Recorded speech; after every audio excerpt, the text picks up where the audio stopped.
ಅಖಿಲ ಭಾರತ ಸಮಾನತೆಯ ಮಂದಿರ ಪ್ರತಿಷ್ಠಾಪನೆ ವತಿಯಿಂದ ಸಮಾನತೆಯ ರಥಯಾತ್ರೆ ನಾಳೆ ಮಧ್ಯಾಹ್ನ 3 ಗಂಟೆಗೆ ಡಾಕ್ಟರ್ ಬಿಆರ್ ಅಂಬೇಡ್ಕರ್ ಬುದ್ಧ ಬಸವ ಹಾಗೂ ಸಂತ ಶರೀಫರ ಮೂರ್ತಿಗಳ ಭವ್ಯ ಮೆರವಣಿಗೆ ನಗರದ ಪ್ರಮುಖ ಸರ್ಕಲ್ನಲ್ಲಿ ಸಾಗುವುದು. ನಂತರ ನಗರದ ಸ್ವಾಮಿ ವಿವೇಕಾನಂದ ಸಭಾಭವನದಲ್ಲಿ ಸಮಾನತೆಯ ಬುತ್ತಿ ಕಾರ್ಯಕ್ರಮ ಜೊತೆಗೆ ಅನೇಕ ಪೌರ ಕಾರ್ಮಿಕರ ಹಾಗೂ ಸಾಧಕರ ಸನ್ಮಾನ ಕಾರ್ಯಕ್ರಮ ಜರುಗುವುದು.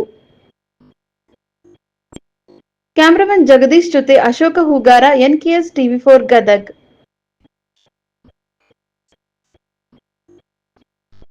ಇವತ್ತು ಅಖಿಲ ಭಾರತ ಸಮಾನತೆ ಮಂದಿರ ಪ್ರತಿಷ್ಠಾಪನಾ ಮಹಾಸಭಾದ ವತಿಯಿಂದ ಈ ಪ್ರೆಸ್ ಮೀಟಿಗೆ ಆಗಮಿಸಿದಂಥ ನಮ್ಮೆಲ್ಲ ನಾಯಕರುಗಳು, ಮುಖಂಡರುಗಳಾದಂಥ ಹುಚ್ಚಪ್ಪ ಹಳ್ಳಿಕೆರೆ ಅವರೇ, ಚಂದ್ರು ಹರಿಜನ್ ಅವರೇ, ಅಯ್ಯಪ್ಪಣ್ಣ ಅವರೇ, ನಮ್ಮ ಶರಣು ಚಿಂಚಲಿ ಅವರೇ, ಪರಮೇಶ್ ಅವರೇ, ನಾರಾಯಣ ಅವರೇ, ಎಲ್ಲರಿಗೂ ನಾನು ಸ್ವಾಗತವನ್ನು ಮಾಡ್ತಾ, ವಿಶೇಷವಾಗಿ ಎಲ್ಲ ಪತ್ರಕರ್ತ ಬಂಧುಗಳಿಗೆ ಸ್ವಾಗತವನ್ನು ಮಾಡ್ತಾ, ಈಗಾಗಲೇ ಏನು ನಮ್ಮ ಅಖಿಲ ಭಾರತ ಸಮಾನತೆ ಮಂದಿರ ಪ್ರತಿಷ್ಠಾಪನಾ ಮಹಾಸಭಾದ ಉದ್ದೇಶವನ್ನು ಹಿಂದೇನೂ ಕೂಡ ಪತ್ರಿಕಾ ಮಾಧ್ಯಮದ ಮೂಲಕ ಸಾಕಷ್ಟು ವಿಚಾರಗಳನ್ನು ವ್ಯಕ್ತಪಡಿಸಿದಾಗಿದೆ.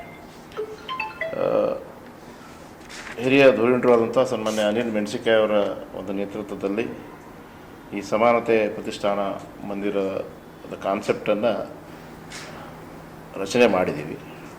ತಮಗೆ ಗೊತ್ತಿದೆ, ಕಳೆದ ಬಾರಿ ಡಾಕ್ಟರ್ ಬಾಬಾ ಸಾಹೇಬ್ ಅಂಬೇಡ್ಕರ್ ಅವರ ಜಯಂತ್ಯೋತ್ಸವದ ಅಂಗವಾಗಿ ಹಲವಾರು ಕಾರ್ಯಕ್ರಮಗಳನ್ನು ನಮ್ಮ ಗದಗ ಜಿಲ್ಲೆಯಲ್ಲಿ ಮಾಡಲಾಗಿತ್ತು.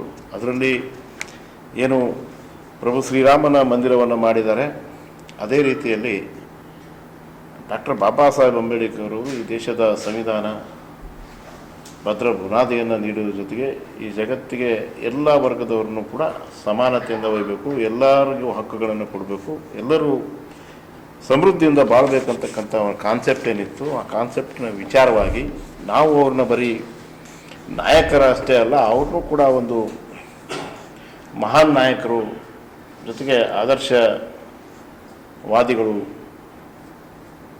ಹಾಗೆಯೇ ದೇಶದಲ್ಲಿ ಕ್ರಾಂತಿಯನ್ನು ಮಾಡೋದ್ರ ಜೊತೆಗೆ ದೇವರು ಯಾವ ರೀತಿ ಶಕ್ತಿಯನ್ನು ತುಂಬುತ್ತಾನೆ ಅದೇ ರೀತಿ ಶಕ್ತಿಯನ್ನು ತುಂಬತಕ್ಕಂಥ ಡಾಕ್ಟರ್ ಬಾಬಾ ಸಾಹೇಬ್ ಅಂಬೇಡ್ಕರ್ ಅವರ ಭೀಮ ಮಂದಿರವನ್ನು ನಮ್ಮ ಗದಗ ಜಿಲ್ಲೆಯಲ್ಲೇ ಮಾಡೋಣ ಅಂತಕ್ಕಂಥ ಒಂದು ಕಾನ್ಸೆಪ್ಟನ್ನು ಕಳೆದ ಬಾರಿ ಅದನ್ನು ಪ್ರತಿಷ್ಠಾಪನೆ ಮಾಡಲಿಕ್ಕೆ ಸಾಕಷ್ಟು ಸಂಕಲ್ಪವನ್ನು ಮಾಡಿದ್ವಿ. ಅದರ ಜೊತೆಗೆ ಬರೀ ಅಷ್ಟೇ ಅಂತಲ್ಲ, ಈ ದೇಶಕ್ಕೆ ಜಗತ್ತಿಗೆ ಸಾಕಷ್ಟು ಮನುಕುಲದ ಅಭಿವೃದ್ಧಿಗಾಗಿ ಭಾಳಷ್ಟು ಹಿರಿಯ ಆದರ್ಶ ದಾರ್ಶನಿಕರು ಇವರೆಲ್ಲ ನಮಗೆ ಬೆಳಕನ್ನು ನೀಡಲಿಕ್ಕೆ ಸಾಕಷ್ಟು ತಮ್ಮ ಆದರ್ಶ ವ್ಯಕ್ತಿತ್ವವನ್ನು ನೀಡಿದ್ದಾರೆ. ಹಾಗಾಗಿ ಅವ್ರನ್ನೆಲ್ಲರನ್ನು ಗುರುತಿಸಿ ಒಂದು ಏನು ಬಾಬಾ ಸಾಹೇಬರ ಕನಸಿತ್ತು, ಸಮಾನತೆಯಿಂದ ತರತಕ್ಕಂಥ ಒಂದು ವಿಚಾರವನ್ನು ಇಟ್ಕೊಂಡು ಬುದ್ಧ, ಬಸವ, ಅಂಬೇಡ್ಕರ್, ಹಾಗೆಯೇ ವಾಲ್ಮೀಕಿ, ಕನಕದಾಸರು, ಶ್ರೀನಾಳ ಶರೀಫರು, ಈ ಥರದ ಏನು ಮಹಾನ್ ಆದರ್ಶವಾದಿಗಳನ್ನು ಒಂದು ಕಡೆ ಒಂದು ರಥದಲ್ಲಿ ಅವ್ರನ್ನ ತಂದು ಈ ಜಿಲ್ಲೆಯಾದ್ಯಂತ ಅದನ್ನು ಸಂಚಲನೆ ಮಾಡೋದ್ರ ಜೊತೆಗೆ ಏನು ನಮ್ಮ ಸಮಾನತೆ ಮಂದಿರ ಕಟ್ಟಬೇಕು ಅಂಥೇಳಿ ಈಗಾಗಲೇ ನಮ್ಮ ಉದ್ದೇಶವನ್ನು ಇಟ್ಕೊಂಡಾಗ ಏನು ನಮ್ಮ ಕುರ್ತಕೋಟಿ ಗ್ರಾಮದಲ್ಲಿ ಈಗಾಗಲೇ 2 ಎಕರೆ ಜಮೀನು ಕೊಟ್ಟಿರೋರಿಗೆ ಸಾಕಷ್ಟು ಪ್ರಸ್ತಾಪ ಆಗಿದೆ. ಅದ್ರ ಜೊತೆಗೆ ಭಾಳಷ್ಟು ಜನರ ಒಂದು ಒತ್ತಾಶೆ ಬಂದ ಮೇರೆಗೆ ಇನ್ನೂ ದೊಡ್ಡ ಪ್ರಮಾಣದಲ್ಲಿ ಅದನ್ನು ಮಾಡಲಿಕ್ಕೆ ಆಲೋಚನೆಯನ್ನು ಇಟ್ಕೊಂಡು ಬರುವ ವರ್ಷದಲ್ಲಿ ಅದನ್ನು ದೊಡ್ಡ ಪ್ರಮಾಣದಲ್ಲಿ ಒಂದು ಅಡಿಗಲ್ಲು ಸಮಾರಂಭನ ಮಾಡೋಣ ಅಂತಕ್ಕಂಥ ವಿಚಾರವನ್ನು ಈಗಾಗಲೇ ತಮ್ಮದರಿಗೆ ಪ್ರಸ್ತಾಪ ಆಗಿದೆ.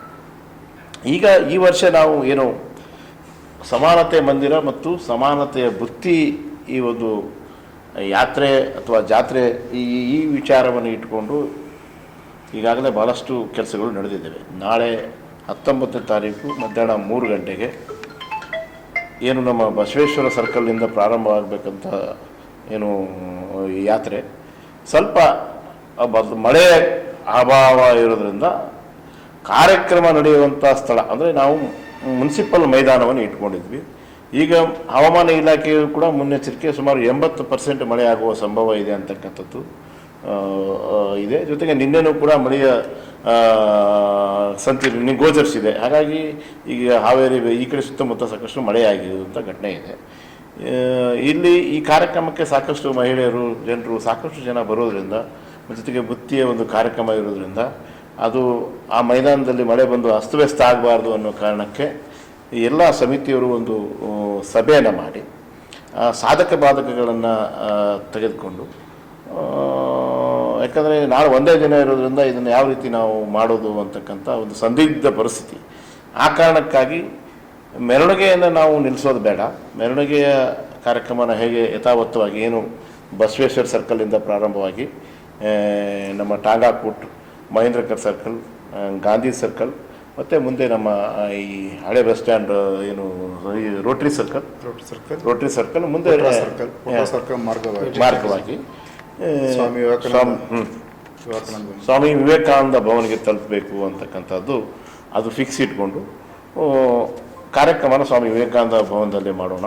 ಇದು ಮಧ್ಯಾಹ್ನ 3 ಗಂಟೆಗೆ ಬಸವೇಶ್ವರ ಸರ್ಕಲಿಂದ ಪ್ರಾರಂಭ ಆಗಿ ಅಲ್ಲಿವರೆಗೂ ಮೆರವಣಿಗೆಯನ್ನು ಒಯ್ಯೋಣ ಅಂತ. ಈ ಮೆರವಣಿಗೆಯಲ್ಲಿ ತಮಗೆ ಈಗಾಗಲೇ ಗೊತ್ತಿದೆ, ಸುಮಾರು 7 ಜನ ಮಹಾತ್ಮರ ದೊಡ್ಡ ದೊಡ್ಡ ಪುತ್ಥಳಿಯನ್ನು ಏನು ಸ್ಟ್ಯಾಚ್ಯೂಗಳನ್ನು ಟ್ರ್ಯಾಕ್ಟರ್ ಮೂಲಕ ಅವ್ರನ್ನ ಮೆರವಣಿಗೆಯನ್ನು ಮಾಡೋದು. ಅದರಲ್ಲಿ ಸಾಕಷ್ಟು ವಾದ್ಯಗಳು, ಸಂಗೀತ ಪರಿಕರಗಳು, ಭಾಳಷ್ಟು ಜನ ಡೊಳ್ಳು ಕುಣಿತ, ಈ ಥರದ್ದು ಭಾಳಷ್ಟು ಜನ ಏನು ನಮ್ಮ ದೇಶದ ಕಲ್ಚರಲ್ಲಿ ಇರ್ತಕ್ಕಂಥ ಭಾಳಷ್ಟು ತಂಡಗಳು ಅದರಲ್ಲಿ ಭಾಗವಹಿಸ್ತಾ ಇದ್ದಾರೆ. ಸಾಕಷ್ಟು ಜಿಲ್ಲೆಯ ಜೊತೆಗೆ ಈ ಬುತ್ತಿ ಗಂಟುಗಳನ್ನು ಇಟ್ಕೊಂಡು ಸಾಕಷ್ಟು ಗ್ರಾಮಗಳಿಂದ ಮತ್ತು ನಮ್ಮ ನಗರದಿಂದ ಬೇರೆ ಬೇರೆ ಕಡೆಯಿಂದ ಅಭಿಮಾನಿಗಳು ಏನು ಇದಕ್ಕಿದ್ದಂಥ ಎಲ್ಲ ನಮ್ಮ ನಾಗರಿಕ ಬಂಧುಗಳು ಅವರೆಲ್ಲ ಬುತ್ತಿ ಗಂಟುಗಳನ್ನ ಇಟ್ಕೊಂಡು ಒಂದು ತೊಗೊಂಡು ಮೆರವಣಿಗೆ ಮೂಲಕ ತೆಗೆದುಕೊಂಡು ಹೋಗಿ ಅಲ್ಲಿ 1 ಗಂಟೆ ಕಾರ್ಯಕ್ರಮನ ಮಾಡೋದ್ರ ಮೂಲಕ ಈ ಬುತ್ತಿ ಜಾತ್ರೆಯನ್ನು ಕಾರ್ಯಕ್ರಮನ ಹಮ್ಮಿಕೊಳ್ತಾ ಇದ್ದೀವಿ. ಹಾಗಾಗಿ ಮಾನ್ಯ ಪತ್ರಕರ್ತ ಬಂಧುಗಳಲ್ಲಿ ವಿನಂತಿ ಏನು ಮಾಡ್ಕೊಂಡಿದ್ದೀವಿ, ಈಗಾಗಲೇ ನಾವು ಏನು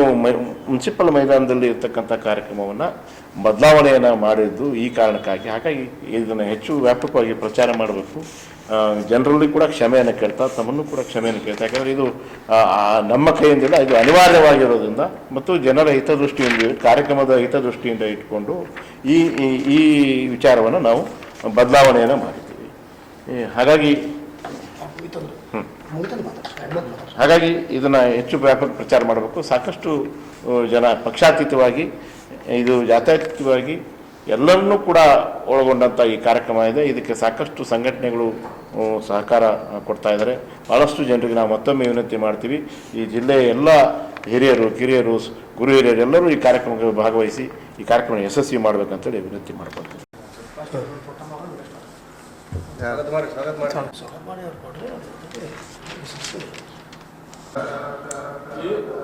ಸೌಂಡ್ ನೋಡಿ ಎಷ್ಟಿಟ್ರು. ಅಖಿಲ ಭಾರತ ಸಮಾನತೆಯ ಮಂದಿರ ಸ್ಟಾರ್ಟ್ ಮಾಡಿ ಅಖಿಲ ಭಾರತ ಕರ್ನಾಟಕ ಈ ಒಂದು ಪತ್ರಿಕಾ ನೇತರಿಗೆ ಒಂದರಂದು ಹೇಳುತ್ತಾ